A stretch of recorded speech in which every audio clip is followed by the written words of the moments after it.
Yes. You are the host now. You can share your screen. We are recording sessions also. Yeah, cool. I'm audible. I'm audible to people, right? Yes. Yeah. Okay, fair enough. I also give you the access, ask you to record the sessions. You will get a record button at the below. Yeah, okay. I mean, if you have already pushed the record button, then yeah, it's fine. I Yes, guess. it's fine. It's fine. It's Okay, working. cool, cool, cool. Let me quickly share my screen. Okay. I guess my screen is also visible. Yes, yes. It's Okay, fair enough. I think we are good to go. First of all, thanks to Antrich for the kind introduction. Hi, folks. So thanks for joining at this point. I mean, at this point in time, 9 p.m. IST is still a pretty heavy time, I would say, at least for the kind of times we are going through right now. So I'll shamelessly reintroduce myself. I'm Sayak. I'm currently working as a deep learning associate at PyMedSearch. The folks that are working with computer vision might have heard about PyMedSearch. So yeah, I'm a deep learning associate there, and I get to report to Adrian Rosbrook on a regular basis. So yeah, just a couple of little quirks. So today I'm going to be talking about model optimization in the context of deep learning. So the code snippets that I'll be going through will be based on TensorFlow and TensorFlow Lite. So yeah, I think a little bit of familiarity with TensorFlow, specifically TensorFlow Keras, would be great. And if you are someone that has already trained a very basic image classification model using TensorFlow or TensorFlow Keras, specifically in TensorFlow 2.x runtime, yeah, I think you are absolutely golden to join this session and question me as long as you want to.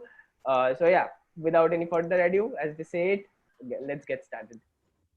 Yeah, so I am a deep learning associate at PyMedSearch. I kind of binge watch Netflix stuff, and all of my coordinates are here at sayak.dev, be it my email ID, be it my speaking endeavors, be it my blogs and stuff like that. I run a small interview series as well. All of those interviews are freely available on sayak.dev. That's sayak.dev. Yeah, this is not an individual effort. Many machine learning GDs have given me feedback, and also Khan from the TensorFlow Lite team, he has also shared his valuable feedback on this presentation. So it's definitely not an individual effort, and I happily and heartily acknowledge these people. So yeah, as I was mentioning, the ideal audience for this session would be machine learning developers having worked on specifically image-based models, because the kind of code walkthroughs that we'll be going through are based on image-based models, but that doesn't mean that they do not apply to language-based models and stuff. And this session is going to be highly beneficial for engineers as well, who are looking for model optimization for several deployment purposes. So there's this dilemma that TensorFlow Lite it can only be used when there's a need for doing on-device machine learning. Let's say you have a need to deploy to a mobile phone or to an embedded system like Raspberry Pi or even a microcontroller. But TensorFlow Lite can actually shine on other scenarios as well. Let's say you have hosted a very heavy model on a cloud-based server. Anyway, you would like to reduce the inference time of your heavyweight model and thereby reducing the infrastructure cost in your in your serving, right? So that's there. So yeah, in terms of questions and stuff, feel free to ask your questions as we proceed through. I'll try to look at them at regular intervals. So yeah, and of course you have the option to reach out to me at any point in time. You already have my coordinates at sayak.dev. So yeah, feel free to. And this is the kind of rough agenda we'll be going through today. We'll be, to make it very complete, to make the session very complete, we'll be starting off by defining what's model optimization and stuff, and why should we really care about it. different area. We'll be also discussing different areas in a deep learning model that can be optimized. We'll be specifically talking about two model optimization techniques, quantization and pruning, although there are other techniques as well, such as constant folding, layer fusion, batch down folding, and stuff like that, but we'll not be covering them today. So we'll be mainly be talking about quantization and pruning today. So I'll be also going through some of the considerations that you might need to make while you are optimizing your model, specifically using TensorFlow Lite and the TensorFlow Model Optimization Toolkit to get the best out of the tool sets available to you from the TensorFlow ecosystem, basically. And yeah, as you might expect, we'll be having a short Q&A session if time permits. So yeah, any questions up to this point? No. Yeah, I'll proceed, I guess. Yeah, so these are the conventions that I'm going to be using throughout the session. TensorFlow will be aliased as TF mostly, and TFM, OT, and MOT would be aliased as TensorFlow Model Optimization Toolkit. I mean, that's the other way around, I guess. TensorFlow Model Optimization Toolkit would be aliased as TFMOT and MOT, and TensorFlow Lite would be, of course, aliased as TF Lite. So these are the little conventions that we'll be using. So yeah, let's start. What is model optimization first and foremost in the context of deep learning specifically? So model optimization can be an umbrella term for reducing a model size. Let's say you have a state of the art and heavy model which is of 1 GB in size, but that particular model is not really useful if you are thinking to deploy it to a mobile application or stuff like that, because you wouldn't want to end up with an application of, let's say, 1.5 GB size where your model takes up about 1 GB in space, right? So you'd ideally want to optimize it. More specifically, you would want to reduce its size, and you should be able to retain the original performance of the model, right? So yeah, reducing model size also counts as one of the areas to explore in model optimization. And of course, speeding inference time, because if your state of the art but heavy model is taking 1 minute to run a particular prediction, in many of the mission critical applications, that is not really desirable. You would want to get instantaneous prediction out of your model because there might be critical conditions, right? Sending a batch or a bulk of data to your model and having the prediction retrieved after 30 minutes of calling the model predict API might not be desirable for most of the real life scenarios. Think of self-driving cars, let's say. When your model is deployed in a self-driving car, you would want the predictions to be as instantaneous as possible. You wouldn't want them to be batched or bulked or anything like that, right? You wouldn't basically want any latency in your model predictions. And also reducing the power usage of your heavy model is also counted as an model optimization technique. So yeah, by training more and more deep and deeper machine learning models and deep learning models, we are also contributing a lot to global warming and stuff like that. So from the past years, researchers are working around developing models that are eco-friendly and that reduces the carbon footprint of the training workloads as much as possible. So reducing the power usage to run your deep learning models also gets counted as a model optimization explore area. So yeah, that's there. Any questions up to this point?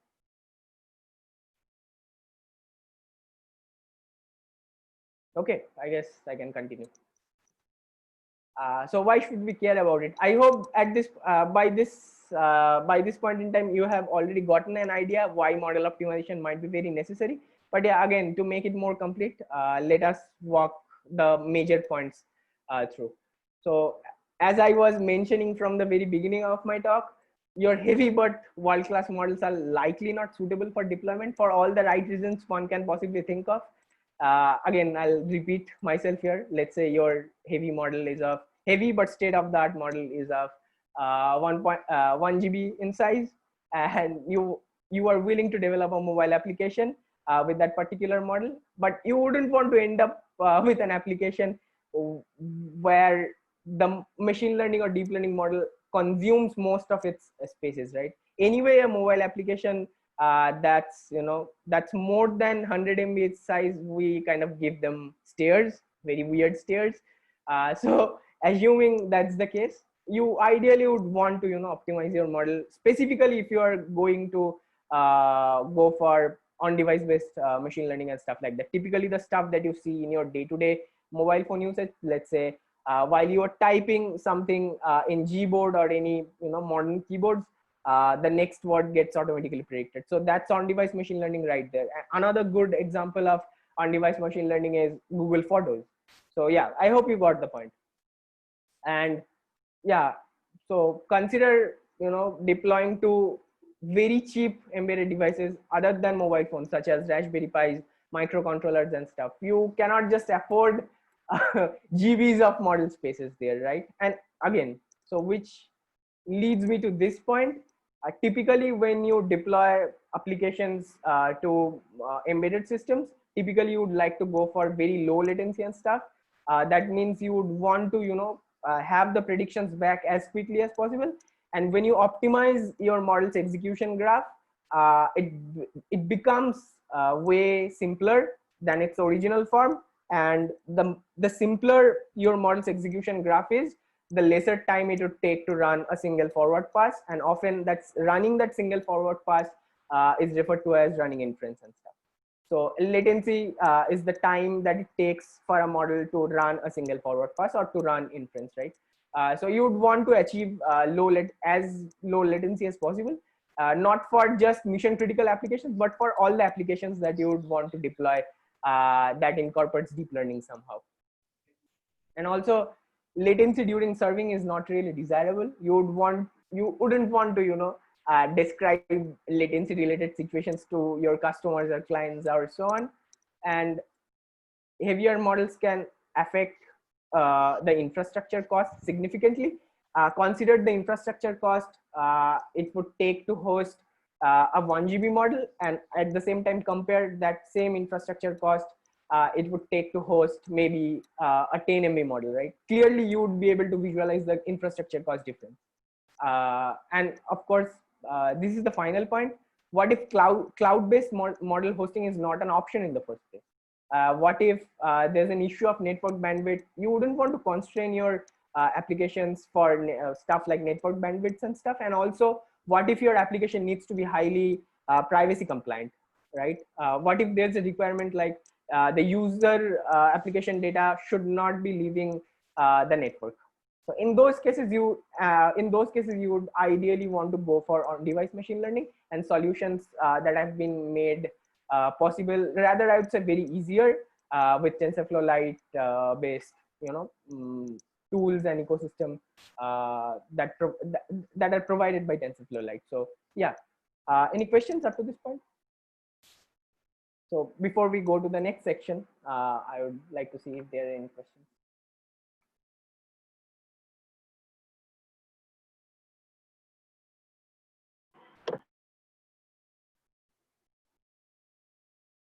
Okay. Cool. Let's discuss then what are the several areas in a deep learning model specifically that we can optimize. So let's start. So generally, if you have trained deep learning models or machine learning models, sorry.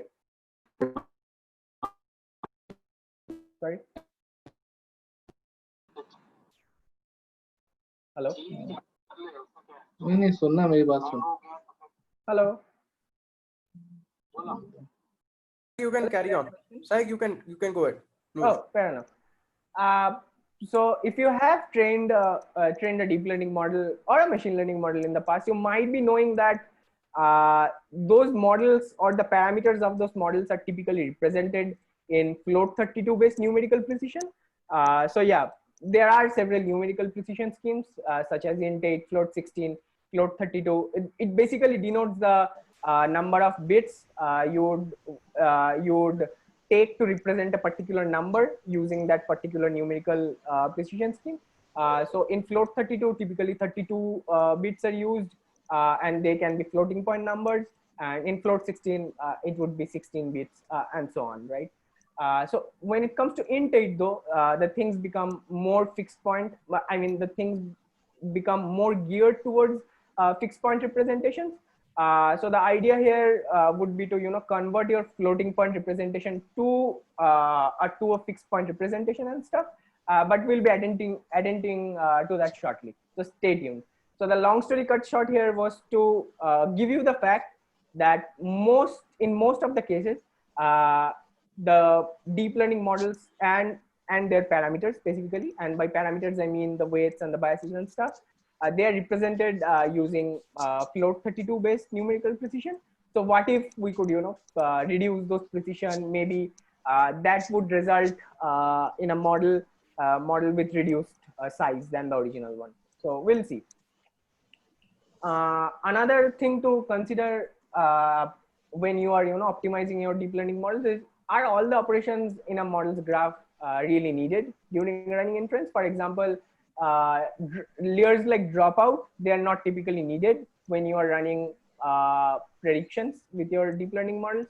And also there can be a certain set of layers which could be fused. For example, ReLU and batch_norm, these two layers can be unified using a set of very simple operations. So as I mentioned earlier, the simpler your model's execution graph becomes, the lesser time it would take for the model to run a particular inference. So that's there. And another consideration here is, do all the model parameters contribute to its performance? I mean, there might be some significant parameters and there might be non-significant parameters. So consider the way a model is optimized, or a model is trained, not optimized, a model is trained. Not all the parameters are updated, updated similarly. Some of the parameters get way bigger gradient updates, and some of the parameters do not. And the parameters that do not get sufficiently large gradient updates, we can consider them to be non-significant. And studies have shown that if you zero out those non-significant model parameters, you can still retain sufficiently good model performance. So when we zero out those non-significant model parameters, we can end up with a much reduced and much compressed model. So that's the idea. And another point here is to consider the time, the back and forth needed in order to switch between GPU and non-GPU based kernels, because there might be a number of kernels in your model that are not yet compatible with NVIDIA GPUs and stuff like that, provided that you are running inference on NVIDIA GPUs and stuff. But even if you are not running inference on NVIDIA GPUs, let's say you are using any TF Lite GPU based delegates and stuff, even there can be cases where certain layers or certain operations in your model might not run on GPU. So in those cases, you would have to pop them off to your CPU, and then again you need to pop the operations off to your GPU that are supported by the GPU. So the kind of back and forth needed in this popping off and stuff, this can actually introduce latency in running inference with your model, and this is beautifully explained in the blog I have mentioned here. So no worries, I'll be sharing the entire deck with all of you folks so that you can refer them when it's needed. So yeah, so now that we have kind of discussed the areas in a particular deep learning model that can be further optimized, I think we can proceed to the next section. But any questions up to this point?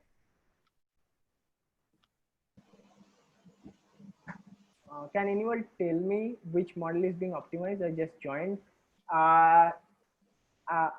No particular model is being optimized. So we are trying to get an overview of model optimization in deep learning context. We are not really talking about a specific model like transformers or VG16 and stuff. We are talking about model optimization in deep learning in general. So yeah. Next question is, what technique to identify less significant weight changing neurons? Yeah, that's a good question. So the notion of non-significance can vary from task to task, but in general, you can consider you can consider the parameters that are of very less magnitude with respect to the other parameters in your model. Let's say you have 10 weights in a particular very shallow fully connected network, and let's say the threshold that you would like to set below that, all of the weights would be termed as non-significant weights. So yeah, this is called magnitude based pruning, where you are considering the absolute value, not the absolute value, the magnitude of your weights to determine if they're non-significant and stuff like that. So magnitude based pruning is one of the techniques to be able to know which weights are really significant. And the rationale behind that is not all the weights, as I mentioned, would be updated by the gradient descent optimization process similarly. So there might be certain number of weights that would receive much higher gradient updates, which will cause them to get higher magnitudes eventually. And the rationale behind that particular thing is there might be a reason that those particular parameters are contributing to the optimization process, more largely than the other parameters. So that's the kind of way the notion of significance is established here, specifically in the case of magnitude based pruning. So yeah, I think it's absolute value. Not exactly. Not always absolute value of the weights are considered. So if you are considering a big tensor of weights and biases, typically the L2 norm is taken there. But yeah, someone could conjecture that, let's say, if you organize your models with respect to absolute values, there can be a value that there can be an original magnitude, let's say maybe minus 0.00187. And if you take the absolute value, you would not be able to represent the significance if you cut out the sign from that. But there are certain pruning techniques that also incorporate this absolute value thing. So last year, Uber Research actually published a paper on this whole sign value analysis thing on top of the paper on lottery ticket hypothesis. But yeah, I mostly in my experience, I've seen magnitude based pruning, taking advantage of L2 based norms as a thresholding parameter, or as a leverage to determine the significance of the weights. So yeah, any more questions?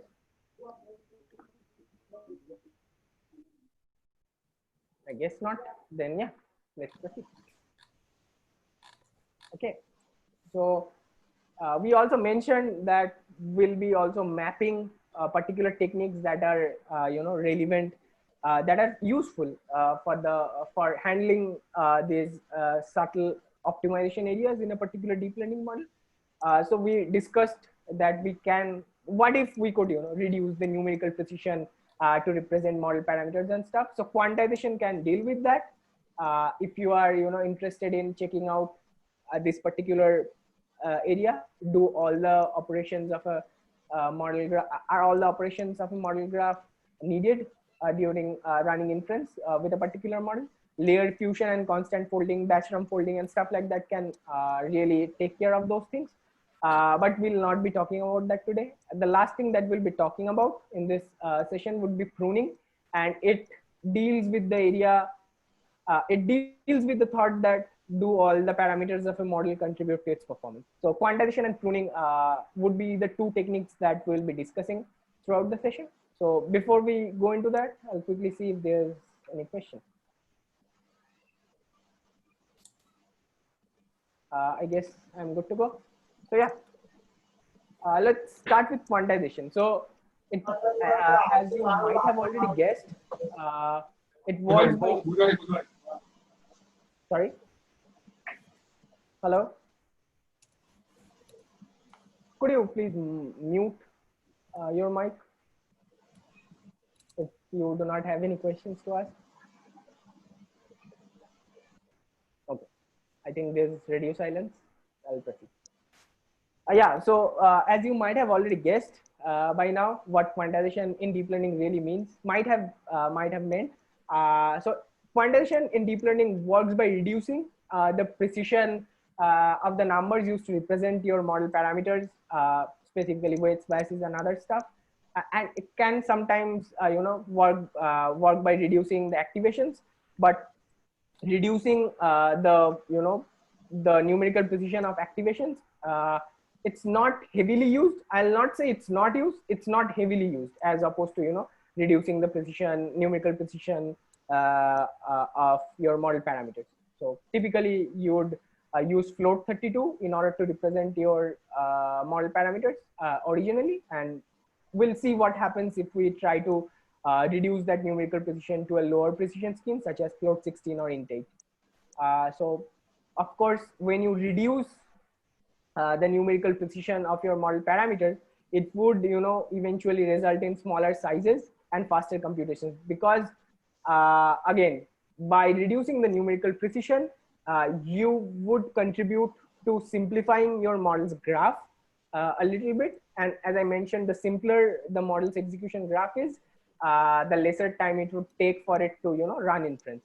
So as you can see in the below figure, when you quantize your model's parameters, the continuous value range gets discretized. So that's the rationale behind quantization briefly. So let's take a very brief code example, because as they say, talk is cheap, show me the code. So, yeah. So I shot myself off the bat here. So I just wanted to also mention that quantization comes in mostly two flavors: post-training quantization and quantization-aware training. So we'll be discussing both of these in this session. So yeah. So post-training quantization, it happens after your model is trained, because there's another quantization recipe that can be incorporated while you are training your model. But let's first start with the more naive one. So post-training quantization is the one, and it happens after your model is trained. So yeah, now let's finally take some code snippet to understand this. So here's my humble data point. We are trying to model the relationship y equals to 2x minus 1, the classic Lawrence-Moroney example. So here's our humble model. Here's how you would build it and compile it in TensorFlow Keras. Here's how you would train it. And these are the 3 lines of code that are needed in order to optimize your model. So as you might have already seen that this model is a Keras model. That's why we are, using the from_Keras_ model from the TensorFlow Lite converter. And by the way, this is TensorFlow V2 converter, which is much more enhanced than its previous versions and stuff. It can take advantage of the MLIR infrastructure, the compiler infrastructure specifically developed for high computing and stuff like that by Google. So yeah. And in the second line of this particular orange code block, you are seeing that I'm specifying the optimization configuration. So if you specify the optimization configuration to be default, it would try to optimize your model in such a way that it can enhance the latency of your model, and also it can result in a reduced sized model as well. And finally, we are calling the convert method in order to be able to finally convert the original model to a TensorFlow Lite variant. And you have other 2 options in terms of specifying the optimization configuration. If you want to solely go for reducing the size, pick up optimize for size. If you want to solely go for reducing the latency, go for optimize for latency. So in my experience, what I've seen is the default optimization configuration works right off the bat in most of the cases. So yeah, you want to try out first with the default one, and then you can, if you are not satisfied with the performance, then you can try out the other options. So yeah, and serializing the TensorFlow Lite model is very straightforward, and .tflite is typically a flat buffer file. That's why it's very light. And yeah, flat buffer is typically a file format in order to serialize stuff in lightweighted formats. It's basically a successor of protobuf. So yeah.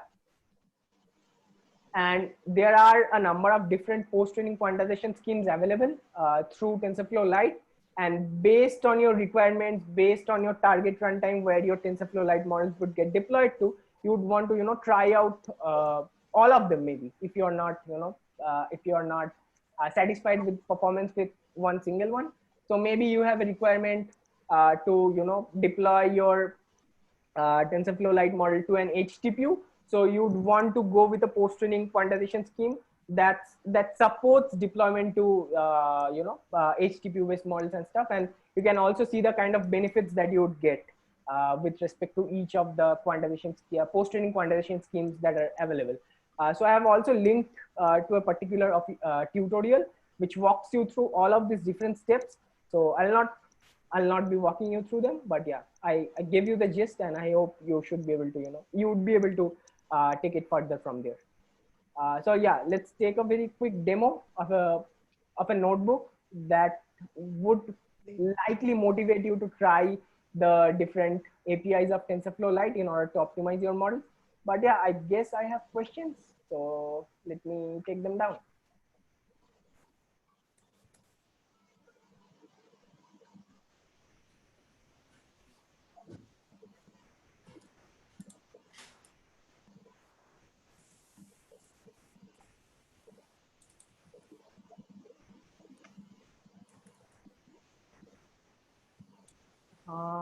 Question.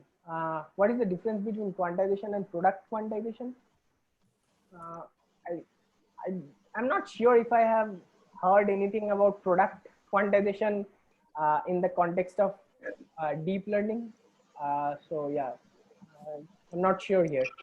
The second question is, can we also convert models to something like a Perquet file or pickle files for efficient size reduction? Yeah, so my suggestion there would be to compress my suggestion would be to first, get the .tflite file, and then you should be able to, compress that .tflite file using any standard compression formats like zzip.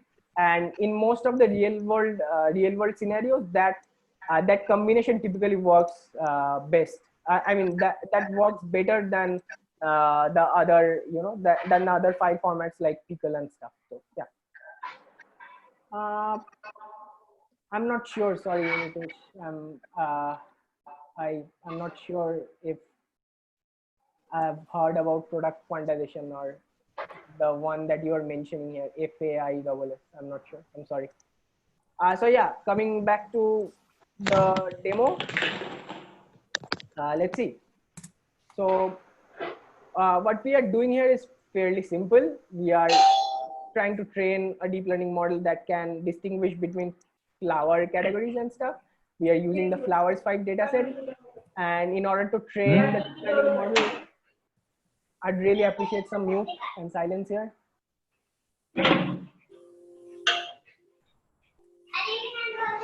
Hello.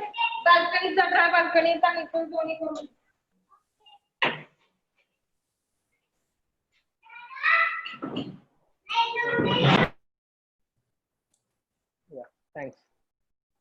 So yeah, for training our deep learning model, we will be using fine tuning. That's a very classic recipe of transfer learning. And let's see what we can do. All the other stuff are currently not very relevant in order to prove the motivation point. So yeah, so after fine tuning a pre-trained mobile net model, we are getting about 89.34% validation accuracy. So let's see if we could optimize this model. We are kind of at a good stage in the training. I'll not say it's not overfitting, but yeah, it's something we can proceed with. So yeah, let's see. So the original model is of about 38 MB in size, and it gave me around 89.34% validation accuracy. So yeah, let's see.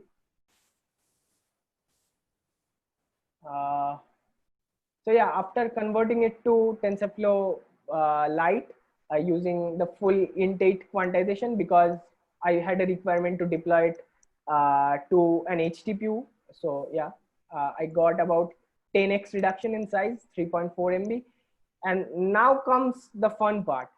Let's see if we are able to retain the original model performance with this 3.4 MB model.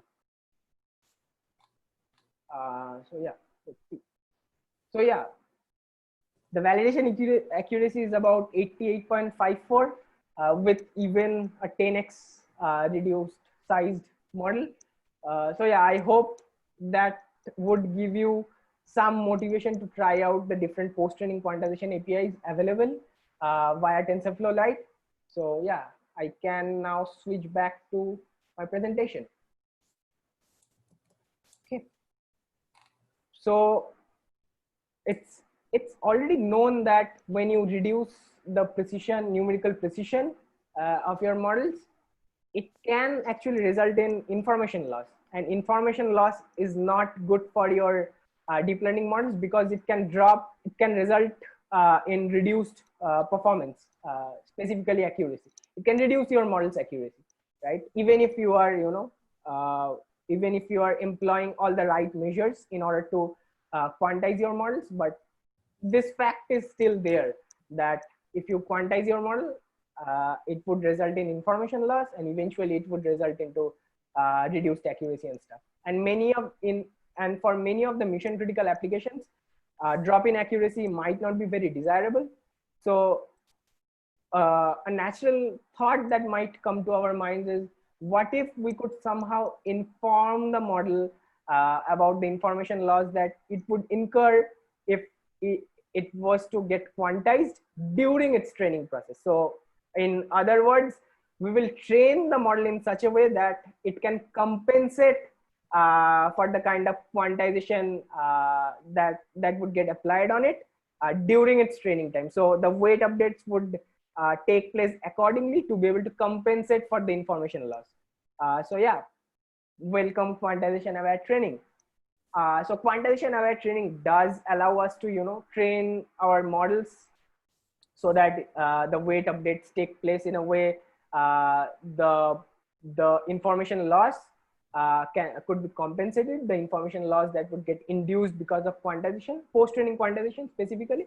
So yeah, quantization aware training is an amazing thing to know, and we'll see how effective it can be. So yeah, sorry, excuse me. So as most of the things in TensorFlow.keras, it's, I mean, batshit easy. So here's how you define your model. Here's how you would ask your model to get trained using quantization aware training. Just one line of code, by the way, and it's also supported if you would like to train certain layers of your entire model using quantization aware training. That's also supported. But yeah, typically this line asks your model to get trained using quantization aware training. Just one line of code, and yeah, rest of the steps remain exactly the same way you would compile and fit your model. And yeah, and let's see a demo how effective it can be. And I have linked all of these collab notebooks in the presentation itself. So yeah, feel free to give them a check and let me know your feedback. I'll let it load. Yeah, let's see. Same old problem here. We are trying to predict flower category. Same old flower 5 dataset. Same old fine tuning technique. We are fine tuning a pre-trained mobile net network. Same old stuff. So after fine tuning, we are getting about 88.5% validation accuracy. I forgot to set the seeds, random generated seeds. So excuse me, apologies there. So yeah, the validation accuracy here is 88.55. Yeah, that's the validation accuracy with the regular fine tuning. And here I am instructing my model in order to get trained using quantization aware training. I hope the font size is visible. And here's where I'm training it. And as we can see, the validation accuracy has enhanced when we try to train it using quantization aware training. It has got increased up to about 3%. Our previous validation accuracy was 88.55 and now it's about 92.91. So that's some improvement right there. So I ran it across 5 different epochs. I mean 5 different number of times. So I was able to get similar results. So yeah. And let's see the kind of benefits we would get after quantizing it, after doing the actual quantization. I mean the post-training quantization. So let's see. So our original model is of size 35 MB. And let's see. So after quantization, after quantizing our model trained using quantization aware manner, it results in 3.3 MB. It results into a 3.3 MB model. And yeah, let's evaluate it. Before that, also let's convert the regular, and when it gets converted, it results into a 2.9 MB model. And finally, let's evaluate it. So yeah, as you can see, the TensorFlow Lite model that was converted from a model trained using quantization aware training, it gives us 92.72% validation accuracy, and it's of 3.3 MB in size. And what if, yeah, when we are measuring the validation accuracy of the TensorFlow Lite model converted from the model that was trained using the normal fine-tuning method, it's resulting in 75.09% validation accuracy. So that's quite a bit of difference in terms of validation accuracy, and I hope it would further motivate you to try all these different APIs out that are offered by TensorFlow Lite and TensorFlow Model Optimization Toolkit to get the hell out of your optimized but tiny deep learning models. I think before we move on to the presentation, we can take some questions. Let's see. Okay, I'll check that out. FAISS. I haven't worked with it yet. I typically work with TensorFlow Lite and TensorRT when it comes to model optimization stuff, but I'll be sure to check them out. Yeah, cool. So Gautam, you probably can understand presenting things and at the same time taking care of muting other people. It's not a good option, at least not for me. So yeah. Are the similar features available in PyTorch like quantization aware training? Are also this quality applicable in NLP, for example, in BERT models? Yeah, so for BERT models, if you are interested in checking out the DistilBERT model, it's very lightweight. It's from the folks at Hugging Face. They also pushed a recent BERT model that's pruned using the movement pruning, the latest movement pruning technique. So yeah, there are Hugging Face based models that are very tiny. You might want to check them out as well. Yeah, I think there's something called PyTorch for mobile, but I'll not be able to share further details because I have not personally used them. So yeah, you'll have to check them out. And for NLP, for simple text classification based models, so see, quantizing layers like LSTM or GRU, they are not very straightforward because of the complexity involved in there. But recently, during TensorFlow Dev Summit, TensorFlow Lite actually pushed a set of APIs that are specifically designed for handling, designed for handling the conversion of RNN layers, the sequential layers like LSTM, GRUs and stuff. So yeah, that's possible. That's definitely possible. But the support for NLP based models might not be as same as the ones that we are seeing for image based models. So yeah. How about quantizing inception model? Yeah, it's absolutely possible. So if you are trying to take an inception, take a pre-trained inception model, it's absolutely possible. So Avinav, you would want to ask this publicly. You're currently asking this privately, because asking this publicly might be helpful for the community. And yeah, it's absolutely possible to quantize an inception model. So yeah, and in fact there are TensorFlow Lite variant of EfficientNet models as well. Those are already done for you. So yeah, you might want to check them out. I'm working on CNN plus LSTM based models. Yeah, definitely. I mean, I'm assuming you're working on image captioning based models and stuff. Even if you're not, yeah, it's still worth to give it a try. And if you encounter any technical issues or errors, feel free to report that to the TensorFlow Lite team. And feel free to reach out to me. I can happily connect you to the TensorFlow Lite team. Yeah, action recognition. Yeah, video classification basically. Yeah, you might want to give that a check. Yep. Yeah.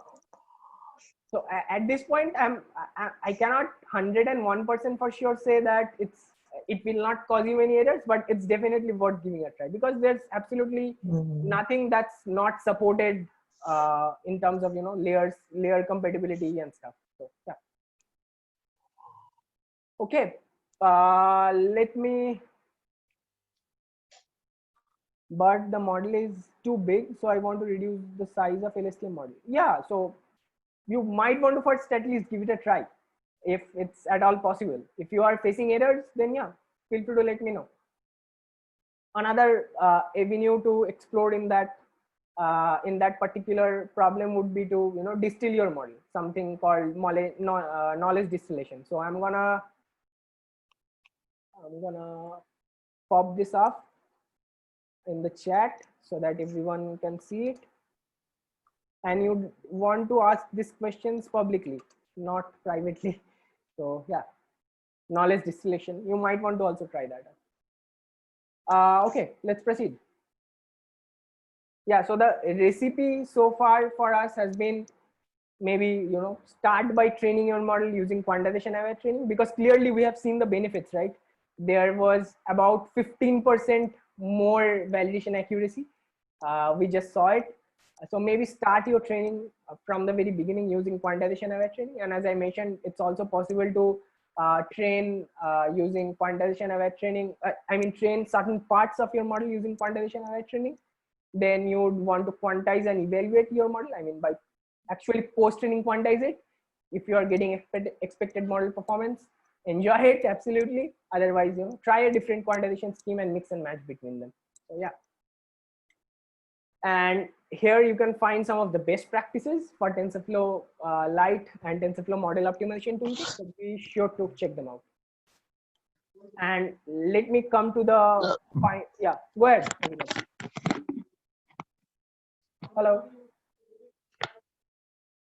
Do you have any questions, Abhinav? No, go ahead, Sayak. Oh, fair enough. So yeah, finally we are proceeding towards the concluding section of our session. So here we'll be discussing the thought that, do all the model parameters actually contribute to its performance? So yeah, let's see. So I have already kind of briefly discussed what's the notion of significance in deep learning based models, at least from magnitude based pruning context. So yeah, as I mentioned also earlier in the session, low magnitude based parameters usually do not contribute to your model's performance and can be discarded. So the rationale here was, maybe the lower magnitude parameters were not considered important by the optimization algorithm, and they were not important, you know, in reducing, in minimizing the training objective at the same time. So they do not usually contribute to your model's performance, and they can be discarded. And by discarding, I mean zeroing out those parameters. And this is typically referred to as pruning, at least magnitude based pruning. And pruning and deep learning, pruning in deep learning can take place while you are training your model, and it can also take place after you are done training your model. But TensorFlow model optimization toolkit actually requires us to retrain retrain your models if you are willing to prune them. So that's the kind of design architecture that they have opted for. So yeah, that's there. That's something to keep in mind. So yeah, here's a pictorial representation of how a prune model might look like. So here's a very simple shallow fully connected network. And here's how its pruned version would look like.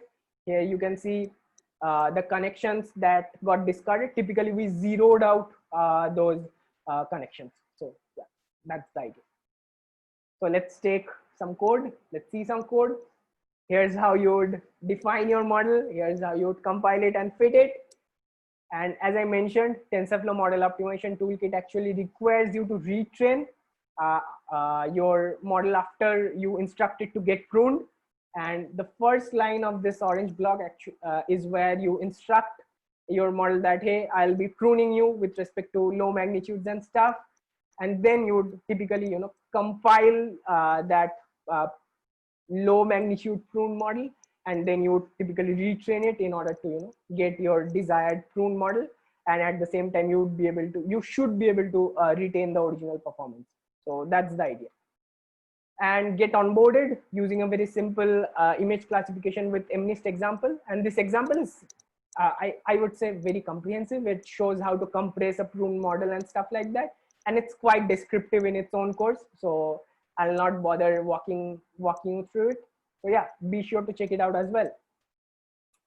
And one thing you might be wondering after seeing this thing, this whole pictorial representation, you might be wondering, isn't it dropout? Isn't it model dropout or layer dropout, as you would say, or neuron dropout, or just dropout? Let's say dropout. Nothing special, not the one special dropout or stuff. Isn't this dropout in general? So I'd like to, you know, see what your thoughts are. So I'd pause here for a bit and I'll see what your thoughts are along these lines.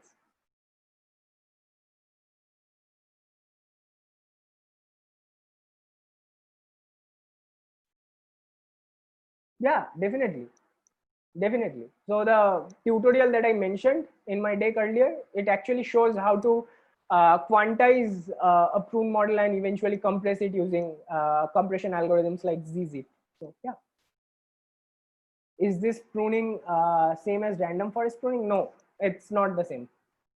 Both achieve quantization, pruning does make it smaller. Yeah, definitely it does make it smaller, real smaller, and at the same time you should be able to retain the original performance. But yeah, the question from my end was, isn't model pruning seeming a bit similar to dropout?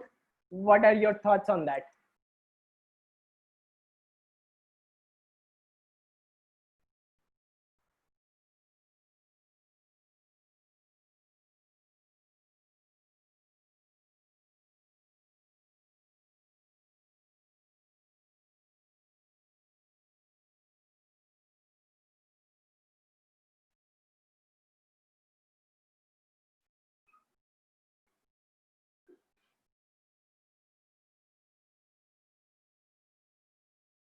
I mean, how smarter? Pruning, how does it do it in a smarter way? I mean, fundamentally, is there a difference? I'm more interested in the fundamental part. If there's a difference, what's the fundamental difference?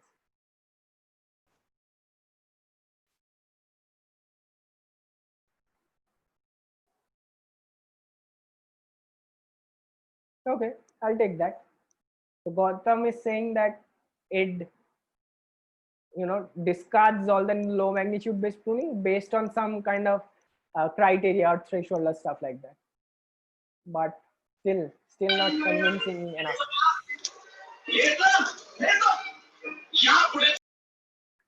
Guys, could you please mute yourself?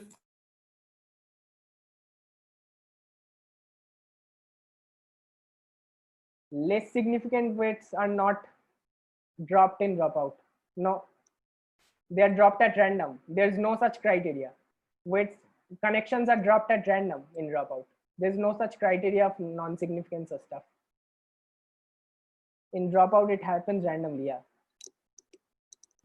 But yeah, that's not the fundamental difference, I guess. Let's see. Interesting. So fundamentally, dropout happens during training. It does not take place during running inference or stuff. And as you can see, the entire nodes get disconnected randomly, not using a certain heuristic or anything like that. In dropout, one thing, it does happen during training, and another thing is it happens, the dropouts happen randomly. It does not depend on any predetermined heuristic or stuff. So these are the two little differences out there, and some of you actually covered your points, but yeah, I hope it's now clear. It's now clearer now. So yeah, something to think about. If you are interested in pursuing research with respect to model pruning and stuff, something to reflect on is a prune version of an overly parameterized network or a heavy network is yielding almost the same performance, right? It's yielding almost the same performance, if not better, right? So clearly it's safe to say that the initial network, the original network that gave us the original performance, was over parameterized with respect to given data, right? So we do over parameterize our heavy networks, right, in order to fit our data efficiently. So that's some consideration. And if you are really interested in exploring this area of over parameterization in neural networks and approaching them using a completely different manner, you should definitely check out this paper by Jonathan Frankel et al. It's on lottery ticket hypothesis, and believe me, it's amazing. So yeah, and here are some best practices for incorporating pruning based APIs offered by the model optimization toolkit of TensorFlow. And here's another recipe for you. Maybe train a model using quantization aware training, or load a pre-trained model in case you are just interested in running off-the-shelf inferencing. So prune it with respect to a given sparsity. Sparsity means the level of the number of weights, the percentage of model parameters you would like to zero out. So that's called the sparsity level. Retrain the prune model that as we saw, quantize it. I mean, post-training quantize it. If you are not getting expected performance, repeat the steps. Simple as that. Because you would want to mix and match and experiment between the different APIs that are offered by the entire TensorFlow ecosystem. And then my guess is you should be able to get your expected performance out. So yeah. And the retraining is typically done in order to recover any lost accuracy, because pruning can also introduce some drop in performance. So in order to recover that lost accuracy, retraining is typically done on a prune model. So in future, the prune model, when they would be post-training quantized, the inference would be much faster if you are using a TensorFlow Lite interpreter or a runtime. So be on the lookout for that if you are interested. And yeah, absolutely make your own optimization recipes and experiment. That's the beauty. Deep learning is often alchemy than science, and that's something I ponder on a lot. It's actually a statement by François Chollet, creator of Keras, deep learning researcher at Google, software engineer at Google. So yeah, here are some of the resources that you might find that you may find useful in case if you're interested in order to pursue this further. And here are some more areas for you to explore if you're really interested. These cover different techniques or different pruning techniques as well, and different model optimization techniques in the first place. So yeah, be sure to check them out if you are interested. And yeah, deck is available here. I'll also pop it in the chat window so that you have access to it. And yeah, thank you. I'll love to get connected with all of you. I'm on Twitter. I'm mostly active on Twitter. My Twitter ID is Rising Sayak, RISING SAYAK. So that's all, folks. And I'm happy to take questions.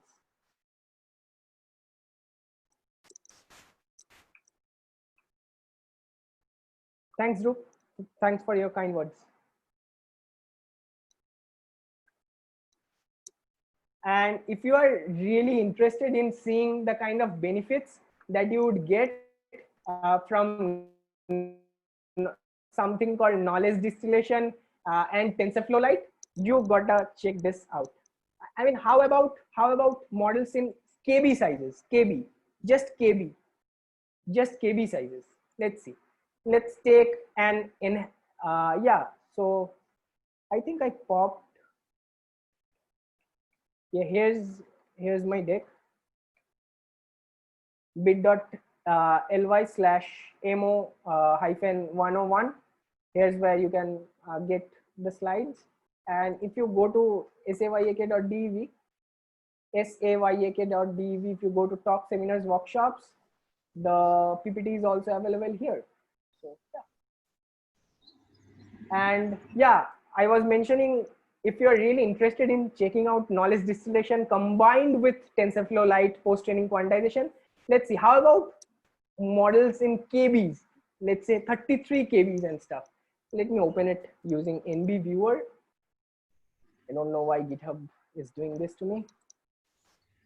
So yeah, let's take an enhanced super resolution GAN model that is of only 33 KB, not MB, 33 KB in its size. Let's see. Yeah. So I'm quite proud of this model. It was developed by one of my college juniors, Adrish.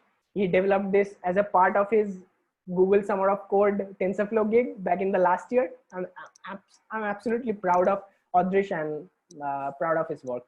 So yeah, as you can see, the model is of 33 KB, right? So yeah, this is the kind of quality you would get out of this 33 KB model. So on Abhinav, maybe knowledge distillation might be an avenue you would want to explore. You can clearly see the kind of benefits of using knowledge distillation along with post-training quantization. So yeah, this is the kind of quality you can, you know, extract out of a distilled and post-training quantized model, 33 KB model, quote unquote. So yeah, that's all from my end, folks. If you have any questions, I'm happy to take your questions. And the date is available here, bit.ly/mo-101. Yeah, sure.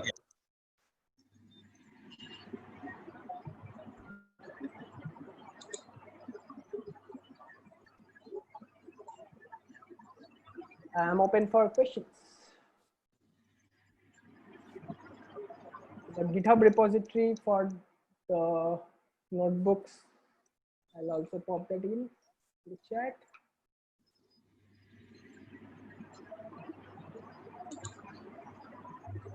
Yeah, folks, if you have any questions, I mean, they need not be in TensorFlow Lite. Yeah, if you basically have any questions around deep learning or machine learning, feel free to ask away.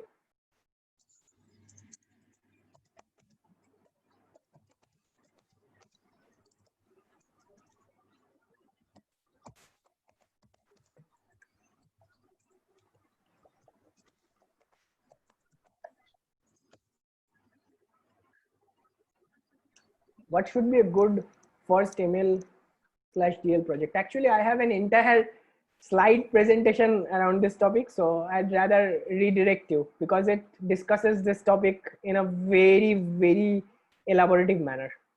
So yeah.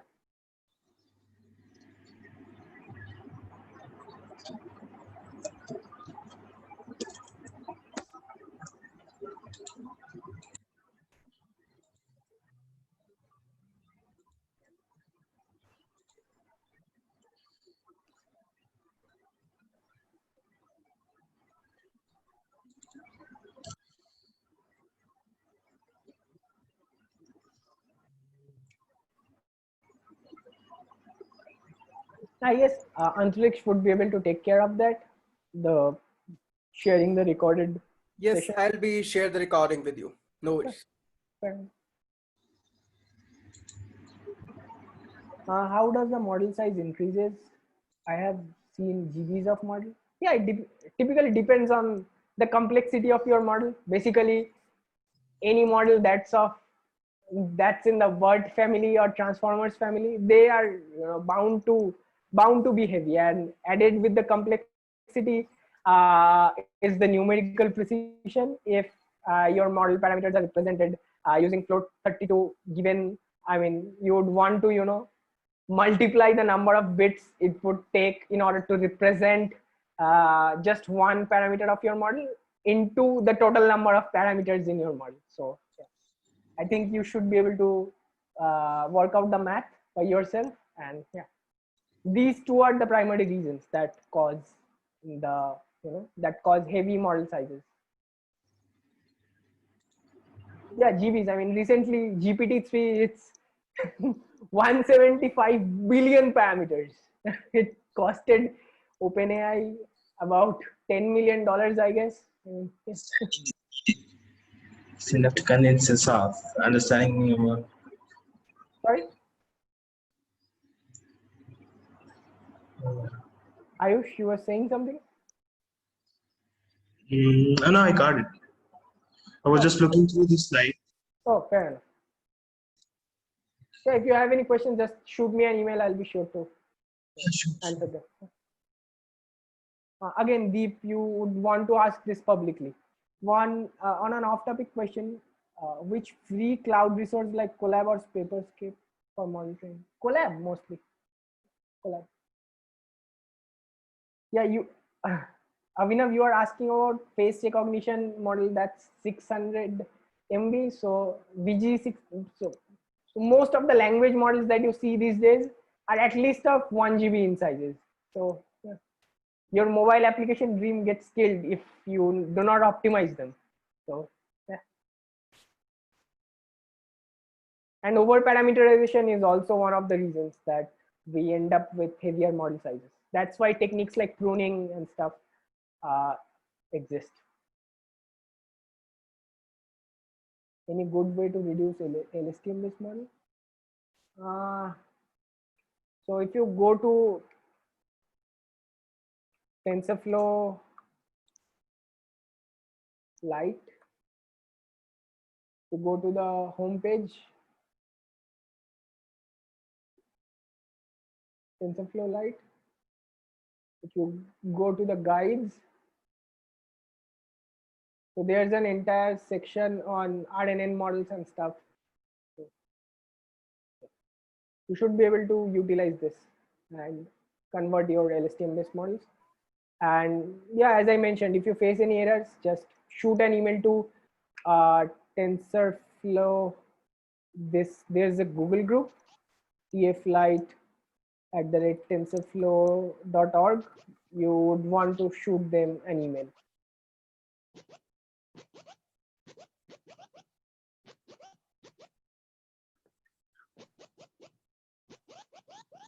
I have got another question. Is there any work done earlier before on CNN on RF data? Could you be a bit more specific? I did not get you. RF data.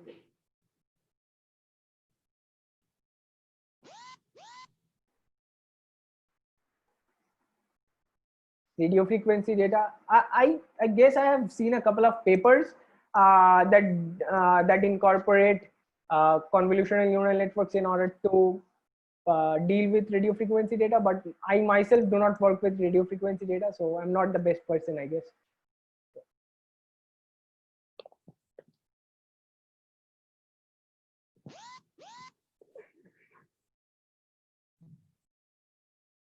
Sorry, I couldn't be more helpful. Yeah, folks, I think we are good to go now. But yeah, if you have any questions, feel free to shoot me an email. You should be able to get all of my coordinates on sayk.dev. And if you go to about me, you should be able to get all of my coordinates. It includes email as well. So yeah. So thanks. हाँ पापा एक minute पापा आज मत झोपा के बाहर खड़ा हो बस क्या? No, Zach, it was the disturbance to the mic. Okay, Zach, so can we close the session? Yeah, sure. So guys, thank you so much for joining this session. And thank you so much, Zach, for giving the time on the weekday starts day Monday. And it was a very nice session and very helpful, I think, for the communities people, those who attended this session. Cool. I am glad you folks enjoyed it, and I'll catch you later. Bye bye. Yes, Good night. definitely. Yeah. So guys, this recording will be available soon. Once it's available, I shoot the mail to you all people. Okay.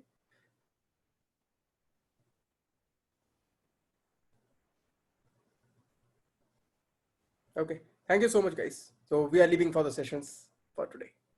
So next sessions will be onto the ML part only, and we'll see when we are just planning in the late June or the July 1st week. Thank you.